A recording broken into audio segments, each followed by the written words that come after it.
For most of my life, I had a mind like a tidy kitchen drawer. Every name, every date, every little thing folded into its place. I could tell you my children's social security numbers faster than I could tell you my own birthday. I paid bills without a reminder, sent cards before the post office was even awake, and I never left the stove on. That was who I was. The reliable one. The one people called when they needed a detail no one else could recall. My name is Evelyn. I'm 72 years old, and one quiet morning last winter something small slipped. I put the kettle on, picked up the tea canister, and then I paused. Not the usual pause. This one was sticky, like a finger stuck in old duct tape. Why was I standing there? Why had I opened the cabinet? The kettle hissed impatiently. The kitchen clock ticked out an answer I couldn't catch, and a thin thread of worry ran across my ribs, cinching tight. I shook it off. Everybody forgets sometimes, right? And went to fetch my mug. My favorite one, the blue one with the chip on the rim from that clumsy summer at the lake. Only, I couldn't remember where I kept it. The blue mug I used every day, as if someone had rearranged my life overnight. I laughed it off. I made black coffee instead and told myself it was nothing. That's what we do at first. We talk to ourselves like gentle parents. You're fine. You're just tired. It's the weather. It's the news. It's that strange moon. Then the little slip started leaving bruises. At the pharmacy, the clerk asked for my phone number. I opened my mouth and felt my tongue shuffle through drawers in the dark. The numbers wouldn't line up. They scattered like buttons. I smiled a tight smile, faked a cough, and checked my contacts on the phone right there at the counter, pretending that's what I'd planned to do all along. New phone, I muttered. Can't remember where anything is anymore. She nodded, kind and quick. The way people nod when they recognize a storm cloud forming and don't want to get drenched. 2 days later, I took the milk from the fridge and slid it into the pantry. I didn't notice until the next morning when I opened the door for oatmeal and the smell hit me, sour like a secret gone bad. I cleaned in silence, rinsing the carton, scrubbing the shelf, telling myself I was distracted, that I'd been on the phone with my daughter, that the world is noisy and maybe I've earned the right to be a little absent-minded. But the world kept nudging me, kept clearing its throat. At church, Mrs. Dalton approached with that lettuce leaf smile of hers and said, "Morning, Evelyn." I could see her face perfectly, the way her hair curls tightly above her ears.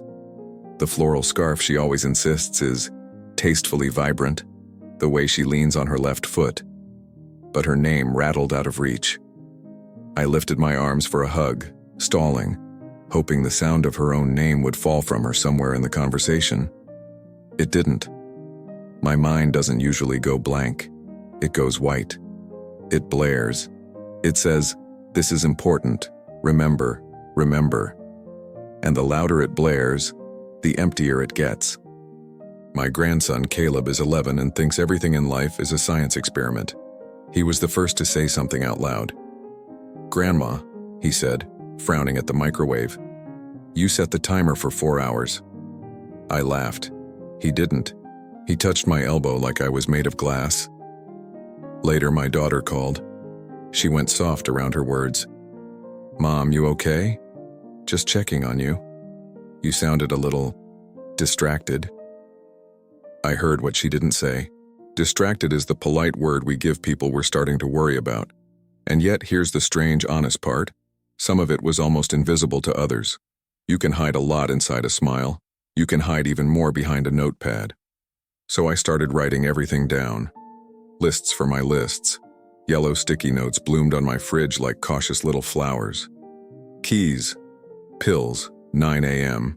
Blue mug. Top shelf. Turn off stove. A friend who stopped by called it organized. I called it survival.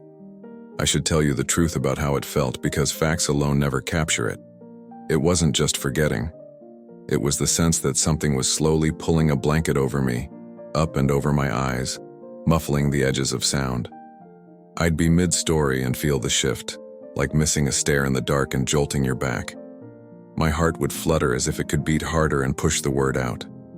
Sometimes a tear would prick the corner of my eye. Not of sadness exactly, but of frustration so precise it hurt.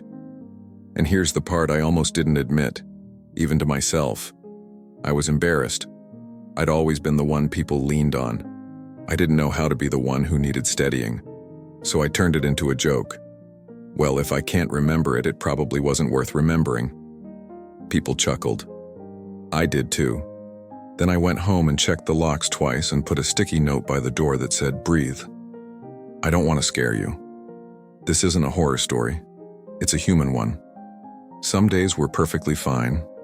Some mornings I'd read the paper, make a tidy breakfast, run errands, and feel like my old self, clear as a bell. But other days the fog rolled in before I'd made it out of my bathrobe.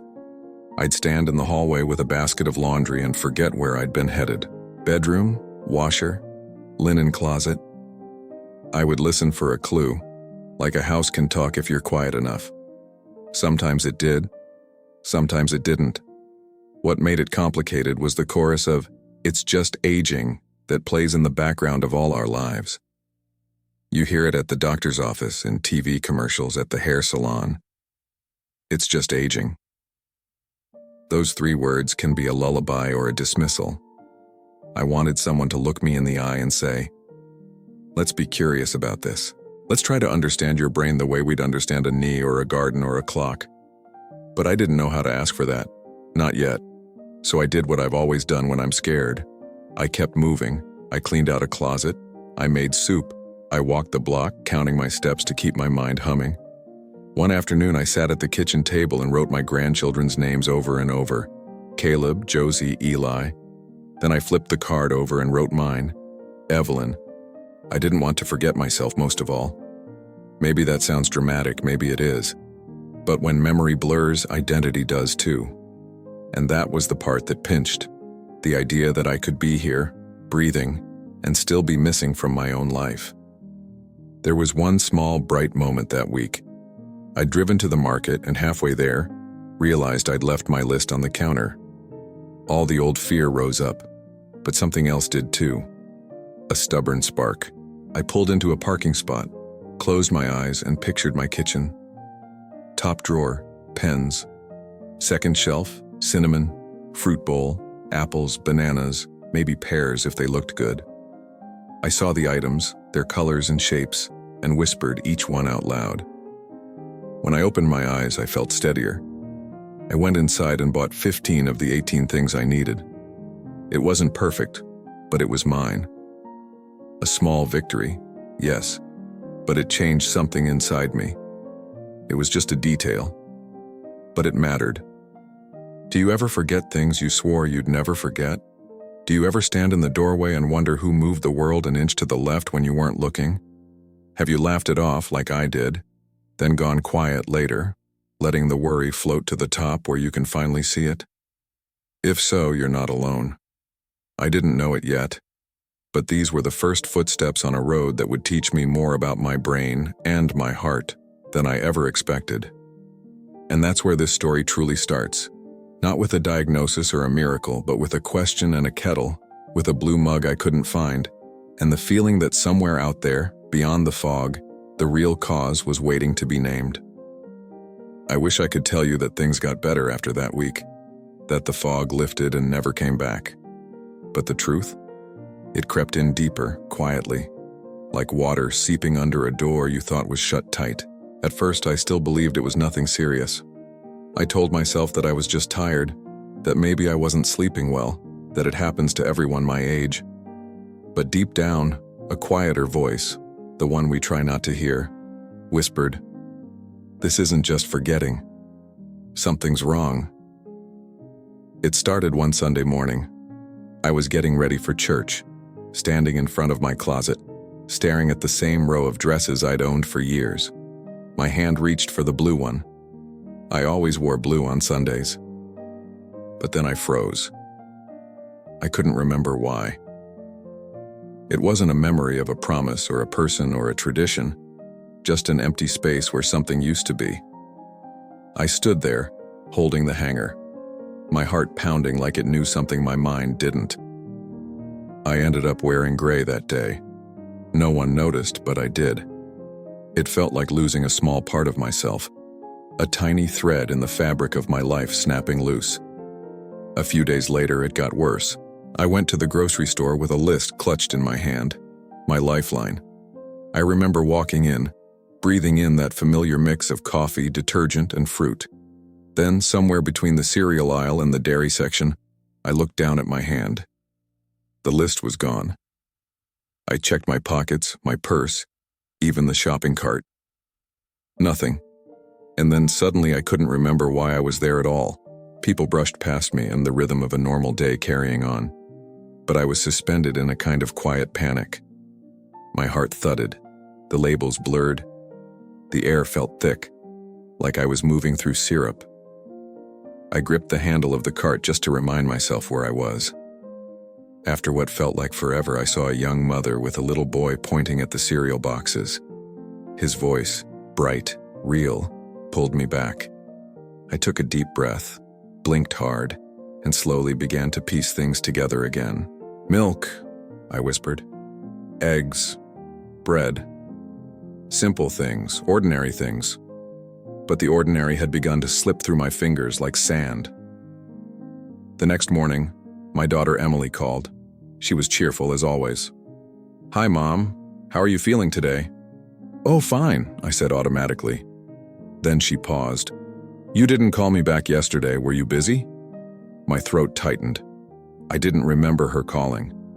I didn't even remember the missed call notification on my phone. "I must have been out walking," I said, the lie catching in my throat like a stone. She went quiet for a moment. "It's okay, Mom, just if you need anything, please let me know, all right?" That last word, all right, felt heavy. I knew what she was really asking. "Are you okay, Mom? Are you still you?" The worst moment came about a week later. It was late afternoon, one of those soft, golden hours when the light slips through the curtains and paints everything warm. I'd gone out to the corner store, the same one I'd walked to for years. It was just 4 blocks away. I didn't take my phone. I never used to need it for such a short trip. But halfway home, I turned a corner and stopped. For the life of me, I couldn't recognize the street. The houses were familiar but strange, like copies of places I used to know. My breath came shallow. I turned left, then right, my heartbeat rising in my throat. I looked for the red mailbox that marked my neighbor's yard, for the blue shutters of my own house. But they were gone, or maybe I was. I must have looked lost because a man watering his lawn called out, "Ma'am, are you all right?" I tried to answer, but my voice cracked. I can't seem to find my house." He looked at me kindly and asked my address. I opened my mouth, and nothing came out. I couldn't remember my own address. Not the number, not even the street name. That's when the tears came. Not loud, just quiet and hot, sliding down my face before I could stop them.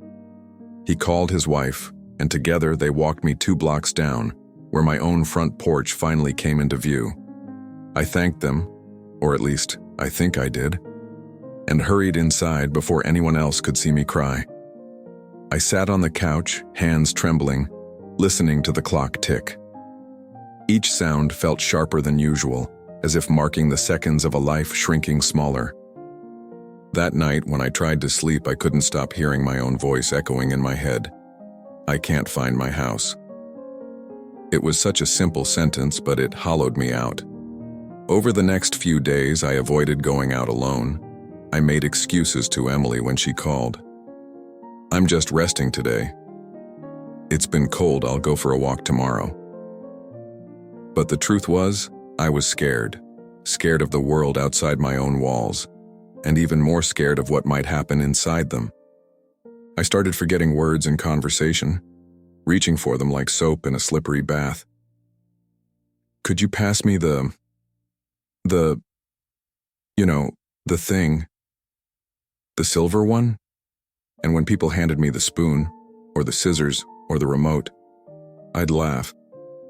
But inside I felt a small collapse, like a roof beam giving way. One evening Emily stopped by without warning. She brought takeout and that worried smile that only daughters have.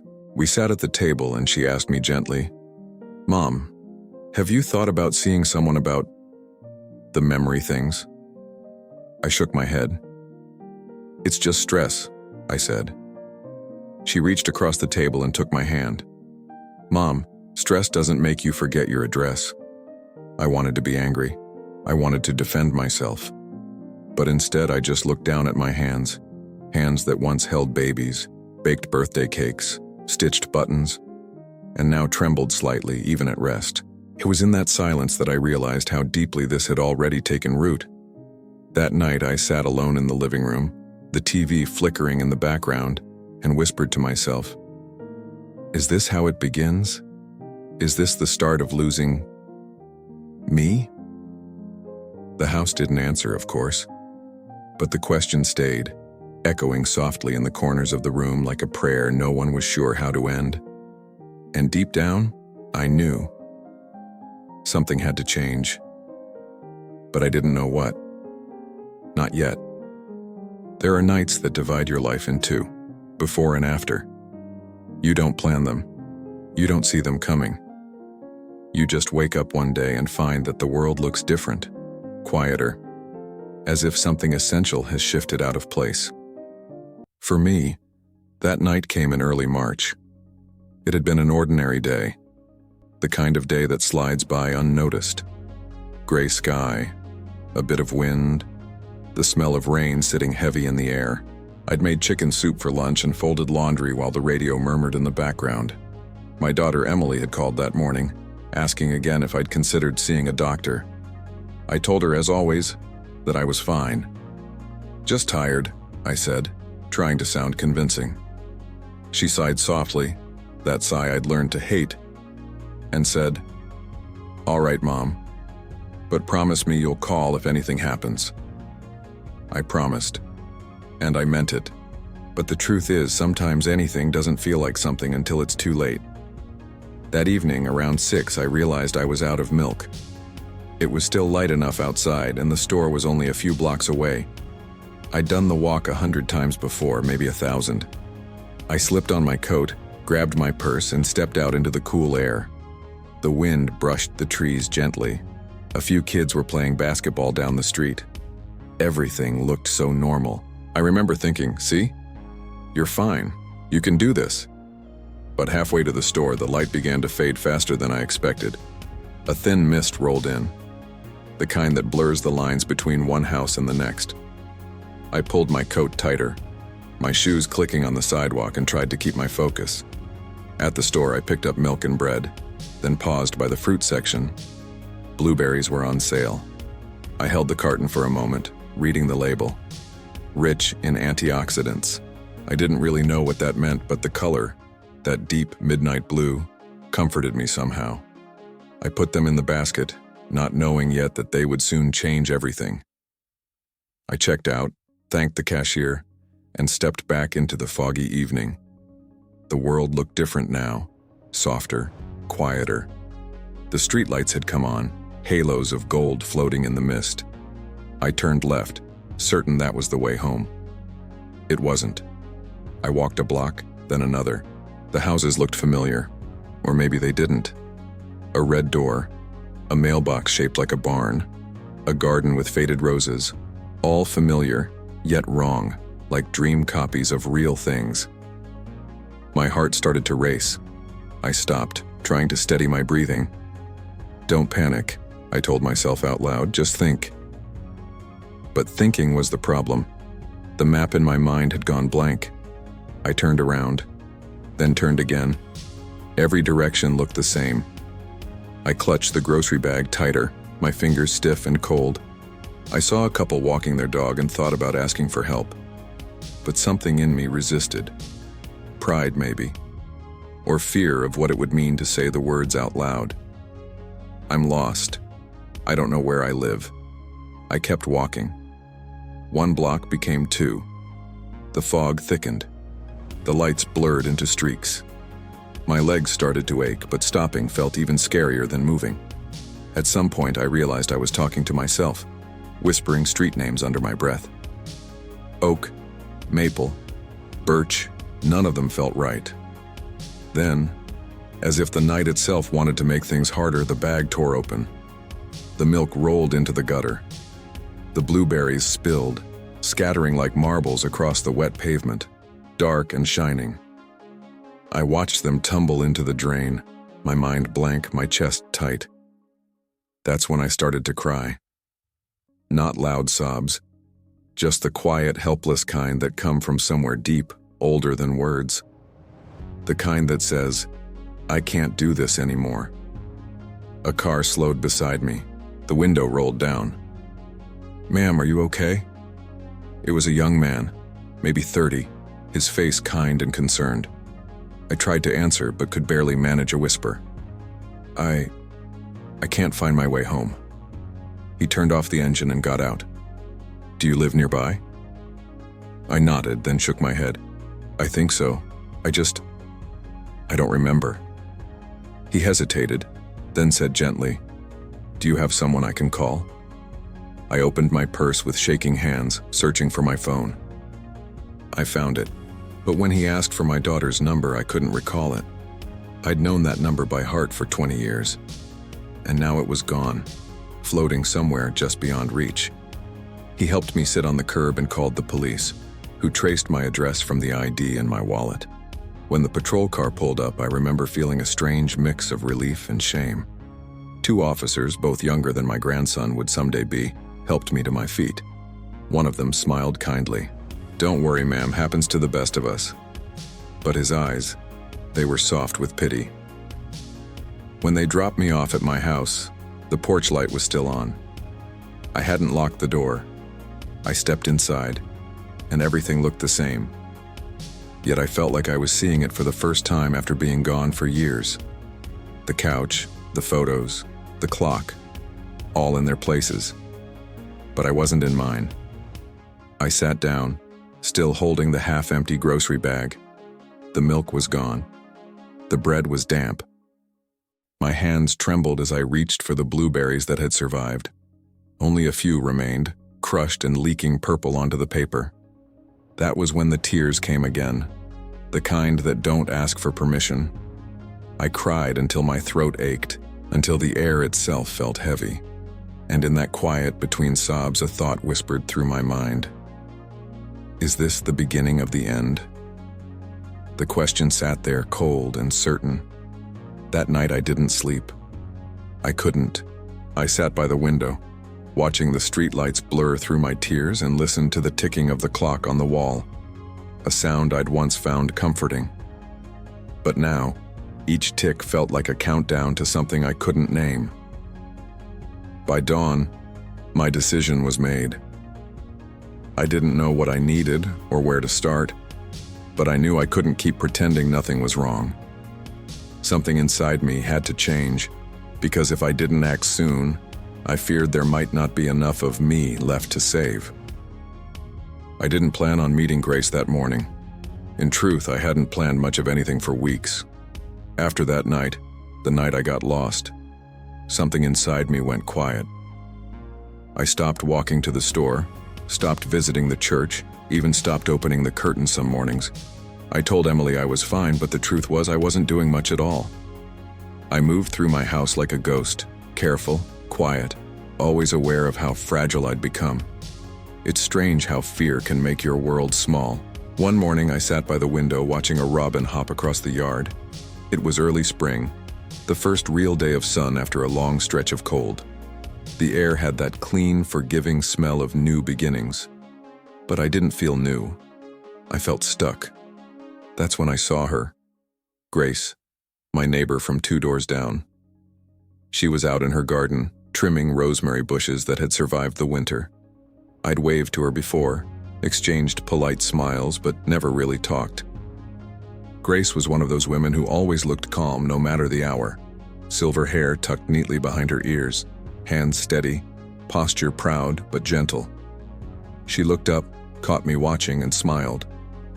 "Evelyn," she called out, "you're up early. Come out for a bit. The sun's too good to waste." I hesitated. I hadn't spoken to anyone face to face in days, but something in her tone, warm, uncomplicated, pulled me outside before I could talk myself out of it. When I reached her gate, the smell hit me first. Rosemary, lavender, and the faint sweetness of soil after rain. It felt like stepping into another world, one that remembered how to breathe. Grace handed me a pair of gloves. "You can help me prune if you like. I promise I won't make you dig too deep." I laughed, a small, surprised sound I hadn't heard from myself in a while. "I don't know much about plants," I said. "Lucky for you," she replied. "Rosemary doesn't hold grudges. You can cut it wrong and it still forgives you." We worked quietly for a while, trimming and gathering. The rhythm of it was soothing. Snip, collect, breathe. At some point, she glanced at me sideways. "You've been quiet lately. Everything all right?" The question was simple, but it cracked something open in me. I wanted to say yes, but the words got tangled somewhere between pride and truth. Finally, I said softly, "I've been forgetting things. More and more. It's like my mind is slipping through my fingers." Grace didn't look shocked. She didn't rush to fill the silence. She just nodded, her eyes kind. "That must feel frightening." "It is," I whispered. "Sometimes I'm scared to leave the house." She wiped her hands on her apron and said, "Evelyn, I'm going to tell you something. You might think it's silly, but hear me out." She disappeared into her kitchen and returned a few minutes later with 2 mugs of tea, fragrant, golden, and steaming. "Rosemary," she said, handing me one. "I drink it every morning. My grandmother swore by it." I took a cautious sip. It tasted earthy and sharp, almost citrusy, like waking up in a forest. "Rosemary tea," she continued, "has been used for centuries for memory. The ancient Greeks used to say, 'Where rosemary grows, the mind remains.'" She smiled. "There's even a few studies now. They say the scent alone can boost focus." I nodded, unsure whether to believe it, but something about the smell, fresh and grounding, made me feel more alive than I had in weeks. She leaned closer. "Do you like blueberries?" "Blueberries?" I repeated, puzzled. "Yes, they're little miracles in disguise, full of compounds called anthocyanins. Don't worry, that's just a fancy word for what gives them their color. They protect the brain from aging, or so the scientists say." I smiled faintly. "And here I thought they were just for pancakes." Grace chuckled. "Try eating a handful every morning. Fresh if you can, frozen if not. I started doing it after my husband passed. My memory wasn't what it used to be either. It took time, but I swear it made a difference. My mind feels lighter now." We sat there in her garden, sipping tea, the rosemary scent weaving between us like a quiet hymn.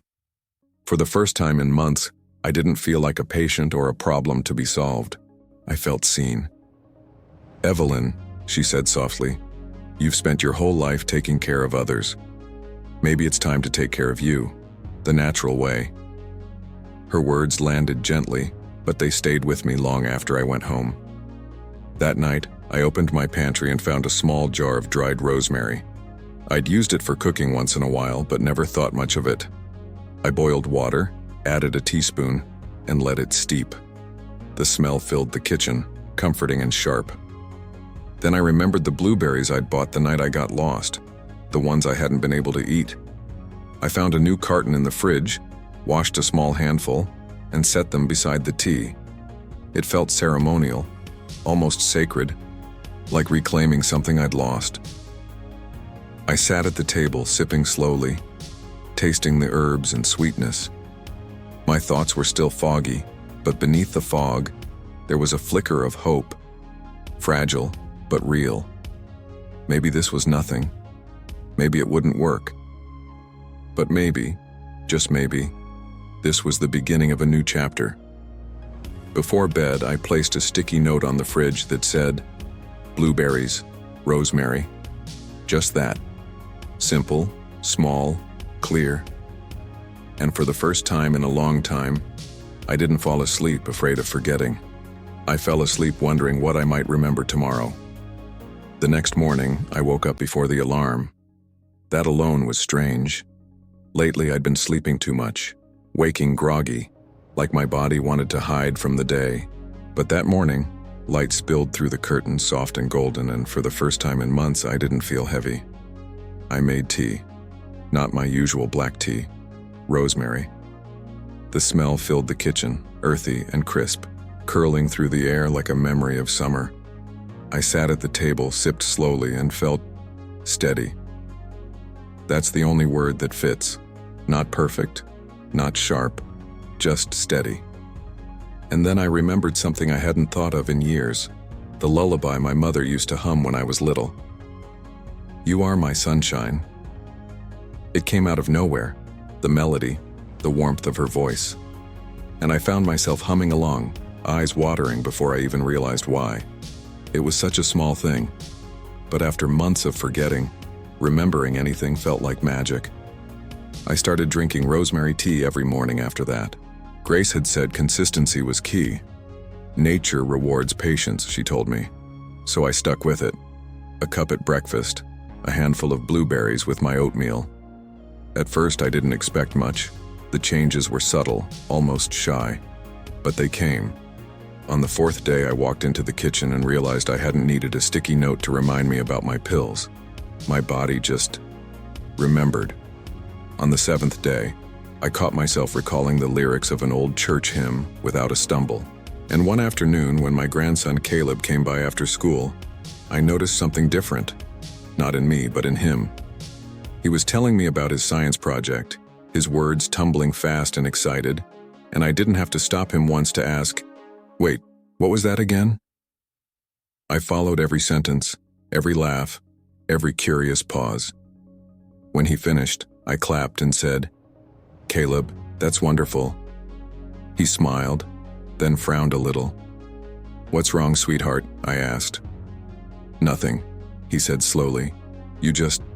You seem more like you again, Grandma." I didn't know whether to laugh or cry. I settled for both. The following week, I noticed something else. The fog that had been sitting at the edges of my thoughts seemed to thin. I still had moments, brief slips like misplaced words, but they didn't frighten me anymore. One morning, while making breakfast, I looked out the window and realized I hadn't really seen my garden in months. The rosemary bush I'd planted years ago, the one I'd nearly let die, was sprouting new growth. I stepped outside barefoot, touched its leaves, and the scent released instantly. Clean, alive, forgiving. It's hard to explain, but I felt connected again. To the world, to myself, to the quiet hum of things growing. I told Emily about it over the phone that night. She sounded skeptical at first. "Mom, rosemary tea and blueberries? That's it?" I laughed softly. "I know it sounds simple, but something's happening. I feel clearer, lighter even." She hesitated, then said, "Well, whatever you're doing, keep at it. You sound good." Her voice softened on that last word. Good. It had been so long since I'd felt that way. By the second week, the change was undeniable. I was in the kitchen preparing dinner, roasted vegetables and fish, when I suddenly remembered an old recipe I used to make for my late husband, Harold. I hadn't thought about it in over a decade. I could almost hear him teasing. "Careful with the salt, Eve. You always go heavy-handed when you're happy." Without thinking, I started humming again. And just like that, the house didn't feel so lonely anymore. Later, as I was washing dishes, I caught my reflection in the window. Soft light, silver hair, tired eyes. And for the first time in a long time, I recognized the woman looking back. She wasn't the version of me who got lost in the fog. She was the one finding her way through it. Grace stopped by a few days later. She noticed the blueberries on the counter and smiled knowingly. "How's your mind treating you?" she asked. I grinned. "It's remembering how to behave." She laughed. "That's the spirit. You know, I once read that rosemary increases circulation to the brain, gets oxygen flowing, wakes things up. And blueberries, they help protect your neurons from damage. I don't remember all the fancy words, but I remember how it made me feel. Like I had color again." I nodded. "That's exactly it. Like color." We sat together in the garden that afternoon, sipping tea, the scent of rosemary thick in the air. The world didn't look new exactly. It looked familiar, in the best possible way. Of course, not every day was perfect. There were still moments when a name slipped, or I'd walk into a room and forget why. But those moments no longer defined me. I began to think of them as clouds, passing, temporary, and the good moments, they lingered longer now. Each morning I'd whisper to myself, just one small choice at a time. Blueberries, tea, a walk in the sun, a deep breath. And slowly, I began to believe that maybe, just maybe, the mind, like any garden, can grow back what it once lost, if only you give it the right care. That night, as I turned off the lights, I passed the mirror in the hallway and paused. The house was quiet except for the soft ticking of the clock, the same one that had haunted me months before. But now each tick didn't sound like a countdown, it sounded like a heartbeat. And for the first time in a long, long while, I didn't feel afraid of forgetting. I felt ready to remember.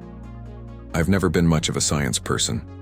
Numbers and formulas always seemed to live in another world, the kind with white coats and long words you can't pronounce. But one afternoon, while drinking my tea, I found myself wondering why the blueberries and rosemary were helping. It wasn't just wishful thinking anymore. Something inside me had changed. I could feel it. So I did what any curious grandmother would do. I opened my laptop and started reading. At first, it was overwhelming. Page after page of research studies, articles, and strange words. But the more I read, the more the fog of confusion started to clear. It turns out there's a quiet revolution happening in the world of aging, and hardly anyone talks about it. The first thing I learned was that my brain, even at 72, wasn't done growing. That shocked me. For years, people said brain cells can't regenerate, that once they're gone forever. But scientists at Harvard and Stanford have proven that's not true. Our brains are like gardens. They can still sprout new connections, new pathways, new little shoots of memory if we feed them right. And what do they need to grow? Exactly what Grace had given me. Polyphenols, antioxidants, and flavonoids. All those fancy words hidden inside blueberries and herbs like rosemary. One study from the University of Exeter found that drinking rosemary-infused water actually improved memory speed in adults over 65. Not a miracle, not magic, just sharper focus and a steadier mind. Another from the NIH showed that people who ate blueberries regularly performed better on memory tests and showed slower signs of cognitive aging. And when I read that, I laughed out loud. "Grace," I said to no one in particular, "you were right all along." But it wasn't just about what I was eating or drinking. It was about what was happening inside me. The articles explained how these foods protect the brain's communication lines, the neurons, from stress and inflammation. Apparently, our brains are full of tiny messenger chemicals that carry thoughts and memories from one cell to another. When we get older, or stressed, or tired, those messengers slow down. They get blocked, like traffic in a city at rush hour. Blueberries, they said, help clear the traffic. Rosemary keeps the roadways open, improving circulation and oxygen. I sat back in my chair, smiling. It made sense, at least in the simple way I needed it to. I didn't have to understand every molecule or Latin term. All I had to know was that nature, in its quiet brilliance, had built these helpers long before I ever needed them. Later that evening, I printed a few of the studies and brought them to show Grace. She chuckled, sliding on her glasses. "You're turning into a researcher now, Evelyn." "I guess I am," I said, laughing. "Listen to this one. Harvard says the compounds in blueberries may even encourage the brain to produce something called BDNF. It stands for brain-derived neurotrophic factor. Apparently, it helps your brain stay flexible and resilient." Grace nodded approvingly. BDNF, that's a good one. Think of it as fertilizer for your brain. We sat in her garden again, reading by the light of the setting sun. There was something healing about knowing, not just believing but understanding, that what I was doing had real roots in science. I wasn't chasing a miracle anymore. I was nurturing my body. I was helping it do what it was designed to do. But there was one part that stayed with me more than any of the science: the word inflammation. Every article mentioned it. It wasn't just about sore joints or puffy fingers. Inflammation, they said, could reach the brain too. It could slow the signals, cloud the memory, dull the senses. That's when I thought back to the years I'd ignored myself. The stress, the loneliness, the skipped meals, the long nights worrying about everyone but me. Maybe it wasn't age alone that made me forget. Maybe it was the way I'd been living. The thought hit me like a soft truth. Not cruel, just honest. I had spent so many years surviving that I'd forgotten how to nourish myself. And now, with something as simple as a handful of berries and a sprig of rosemary, I was beginning to remember how. That evening, Emily came by after work.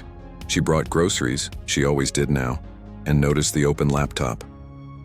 "What's all this?" she asked, scanning the pages. "Homework," I said, smiling. "Did you know blueberries might actually help the brain grow new connections?" She raised her eyebrows. "You're serious?" "Completely. It's not magic. It's science. Gentle science." She laughed, then paused. "You really do seem sharper lately, Mom. More awake." I shrugged, hiding my smile. "Maybe it's the tea." She leaned down, kissed my forehead, and whispered, "Whatever it is, keep doing it." After she left, I sat by the window with my cup of rosemary tea. Outside, the stars blinked faintly over the dark curve of the neighborhood. I could almost feel my mind breathing, not racing, not straining, just breathing. I thought about how long I'd blamed myself for forgetting, as if my worth depended on perfect recall. But now I realized, maybe the point wasn't to remember everything. Maybe it was to remember what matters. My family, my laughter, the warmth of sunlight on my face, the name of the woman who'd reminded me to live again, Grace. Science could explain the how, but the why was something deeper. Nature had been waiting all along, not to cure me, but to guide me back to balance. And that, I thought, is something worth remembering. It didn't happen overnight. Healing rarely does. There was no dramatic moment when everything suddenly became clear, no swelling music or flashing light that said, "You're better now." Instead, the change came in whispers, in morning light through the curtains, in the taste of rosemary on my tongue, in remembering one more thing than I did the day before. That's how I became myself again. Slowly, quietly, one choice at a time. I started building small rituals into my days. Every morning before the world had a chance to rush me, I'd make my tea. A full teaspoon of rosemary leaves steeped in boiling water for 7 minutes. Grace said that number was just right. Then a handful of blueberries in a small bowl, sometimes fresh, sometimes frozen, always bright and honest. While the tea cooled, I'd take a slow walk through my garden. Nothing fancy, just 10 minutes to breathe, to notice. The dew on the grass. The way the rosemary bush leaned toward the sun, like it too was remembering how to live. I began to keep a journal again, something I hadn't done since my husband passed. At first, I wrote small things. What I ate, what I remembered, the dreams I had. But as the pages filled, the words came easier. There's something powerful about seeing your thoughts on paper, proof that you're still here, that your mind still has stories to tell. Emily noticed the difference first. One Sunday morning, she stopped by unannounced, expecting, I think, to find me still in my robe, half distracted, TV murmuring in the background. Instead, she found me in the kitchen, humming softly, whisk in hand, making blueberry pancakes. Her mouth fell open. "Mom, are you cooking?" I smiled. "Why not? I used to make these every Saturday for you and your brother. Remember?" Her eyes filled with tears. "I do." I reached for her hand. "So do I." That moment, so simple, so ordinary, felt like a sunrise after a long winter. Even my body started to feel different. My steps were lighter, my energy steadier. The sharpness that had dulled for so long began to return, not just in memory, but in movement. One afternoon, I went to the park with Caleb. He ran ahead, shouting something about frogs and mud. "Come on, Grandma," he called, laughing. And without thinking, I jogged after him. Not fast, not gracefully, but freely. The look on his face when he turned around, surprise, then joy, was something I'll never forget. "You're faster than you look," he teased. "Watch it," I said, smiling. "I've got a few tricks left." We laughed until our sides hurt. For the first time in years, I felt ageless. Grace kept checking in, as she always did. One afternoon, we sat in her garden, sipping tea as bees wandered lazily between flowers. She studied me for a moment, then said, "You're glowing, Evelyn." I laughed. "It's probably just sweat." "No," she said gently. "It's you. You're back." I didn't know what to say, so I just nodded, holding her gaze. Because she was right. Somewhere between the rosemary and the blueberries, between the quiet mornings and the deep breaths, I'd found my way home. Not the house kind of home, but the inside kind. I started caring more about what I ate, too. Less sugar, less processed food, more whole grains, greens, olive oil, things that felt alive. Grace called it feeding your future self. I liked that. I turned the TV off earlier at night, read more, walked at sunset, learned to forgive myself when I forgot something instead of spiraling into fear. Little by little, I became softer with myself, kinder. That was the real healing, not the tea or the berries, but the grace I began to show myself. One night, Emily called.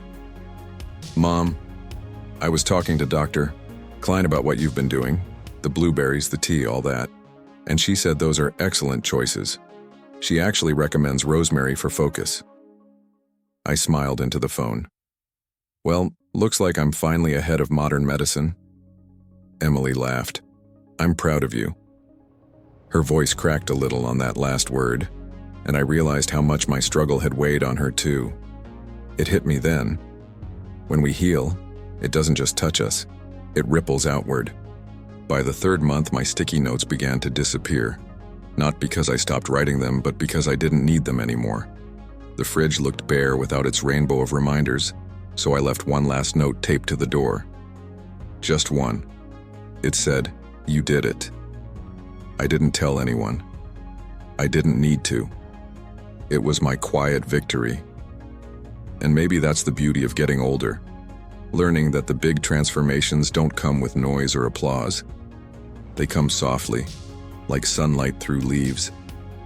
Each day I still drink my tea, still eat my blueberries, still talk to my plants as if they understand me. And every time I inhale the sharp, green scent of rosemary, I think of that phrase Grace told me. Where rosemary grows, the mind remains. Now I believe it. Not because a scientist said so, though they did, but because I've lived it. I'm not who I was before all this. I'm calmer now, more patient, more grateful for small miracles. And when people ask me what changed, I just smile and say, nothing magical, just nature, kindness, and time. These days, the mornings feel different. I wake up before the sun, not because I have to, but because I want to. The light that slips through my curtains feels softer somehow, like the world is greeting me, not rushing me. I stretch, breathe in deeply, and let the scent of rosemary drift from the kitchen. It's been months since that night. The night I couldn't find my way home. Funny thing is, I don't think I was ever lost because of where I was. I was lost because of who I'd stopped being.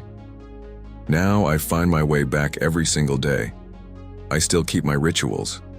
Every morning, I make my rosemary tea, 1 teaspoon steeped just right, and I pour it into that same chipped blue mug I couldn't find all those months ago. It sits warm between my palms like a friend. Then I eat my handful of blueberries, one by one, letting their sweetness linger. I sit by the window, and as the world wakes outside, I whisper, "Thank you. Thank you for another morning. Thank you for another memory that still belongs to me." Sometimes, Emily calls while driving to work. She doesn't ask if I'm doing okay anymore. Now she says, "What are you up to today, Mom?" I tell her about my garden, how the rosemary has grown tall, how the birds seem to visit more often. I tell her about Grace, who's become more like family than a neighbor. We have tea together at least twice a week, our laughter floating over the fence like music. And when Emily says, "You sound so alive lately," I smile and tell her, "I'm not just alive, honey. I'm awake." Last Sunday, I walked to church by myself for the first time in months. The air was warm with a hint of lilac. My steps were slow but sure, my memory steady. I waved to Mrs. Dalton, and this time I didn't hesitate. "Good morning, Sarah," I said, smiling. Her face lit up. "It's so good to hear you say my name again, Evelyn. It's funny how something as small as a name can hold so much meaning. For months I'd feared those simple words were gone for good. But they weren't. They were waiting, patient, buried beneath the fog, for me to find them again. Later that day, my grandson Caleb came over. We played cards at the kitchen table, the same spot where I once cried, afraid I'd forget his name. Now I tease him when he forgets mine. "Your move, kiddo," I said. "And don't you dare blame it on your memory." He laughed so hard he nearly spilled his juice. "Grandma, you're sharper than me now." I winked.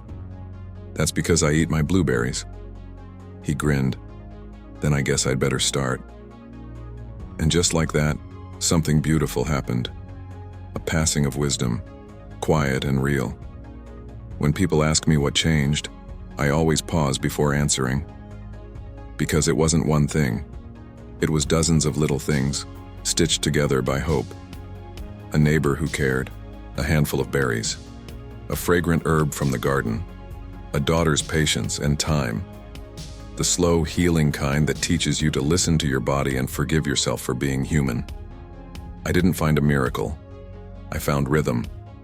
Sometimes I still forget things, where I put my glasses, what day the trash goes out, but I no longer panic. I've learned that forgetting isn't the same as losing. The mind is like a tide. Memories drift out and return again in their own time. And while I wait for them, I live. I walk in the park. I cook meals that smell like home. I hum to my plants. I talk to Grace over tea and tell her she saved me. She always shakes her head and says, "You saved yourself, dear. I just handed you the cup." This morning, I found one of my old sticky notes under a stack of papers. It was yellowed at the edges, a little curled. It said, "Don't forget to breathe." I smiled, held it in my hands, and whispered, "I won't." Then I tucked it into my journal, not as a reminder, but as a keepsake. A souvenir from a place I never want to go back to. I know now that getting older isn't about fading away. It's about softening into the truth of who you are. A collection of moments, memories, and miracles so small they almost go unnoticed. But I notice them now. Every smell, every sound, every laugh that rings through my house. And when I sip my tea, I taste more than rosemary. I taste presence. I taste peace. I taste the life I almost forgot. So if you're listening, if you've ever felt the fog closing in, please hear me when I say this. It's not too late. You can start again. You can nourish your mind, your body, your heart. Gently, patiently, naturally. You don't have to remember everything, just remember yourself. And if this story touched you, if you've ever forgotten a name or a moment or the way home, tell me. Leave a note below. Let's remind each other that we're not alone, because sometimes all it takes is a neighbor, a cup of rosemary tea, and a handful of blueberries to help you remember the most important thing of all, that you're still here, and you're still you. Don't resign yourself. It's never too late to care for your mind or your heart.